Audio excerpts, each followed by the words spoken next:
की भावना शुद्ध होती है, इसलिए सुमरन का पल्ला कभी ना छोड़ो।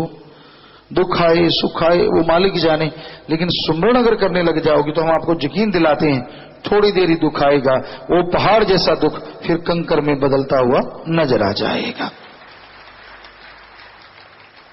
आपके पाप कर्म कितने हैं? सारे वेद शास्त्र ग्रंथों में लिखा है, कर्मों का दायरा बड़ा जबरदस्त है। कितने साल हो गए भुगतते, कितनी देर हो गई ये तो राम जाने, लेकिन ये पक्का है सत्संग में रहोगे, पीर फकीर की छांव तले रहोगे तो कर्म तो कटेंगे ही कटेंगे। कई सोच लेते हैं यार बहुत साल हो गए कर्म कटते कटते, सारे मेरे से कटवाने थे, अभी तो तुझे पता नहीं राम नाम की छाया तले तू कटवा रहा है। अगर अकेले भोगना पड़ता तो तू चिल्ला उठता, पहाड़ जब गिरता तो क्या होता, अब कंकर से ही चिल्ला उठता है।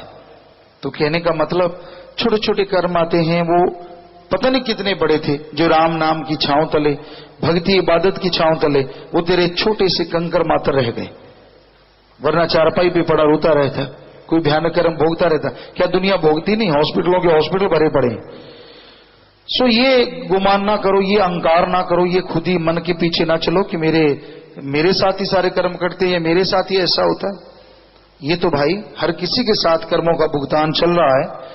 किसी के अच्छे संस्कार रहे, शुरू से भक्ति इबादत की, कर्म कट गए। किसी ने भक्ति करी नहीं, जब कर्मों की मार पड़ी तब भक्ति करी, फिर ठीक कर्म हो गए फिर भक्ति छोड़ दी, फिर कर्मों की मार पड़ी फिर भक्ति करी। क्या लगातार संतों की वचन मान के घंटा सुबह शाम जाप करते हो?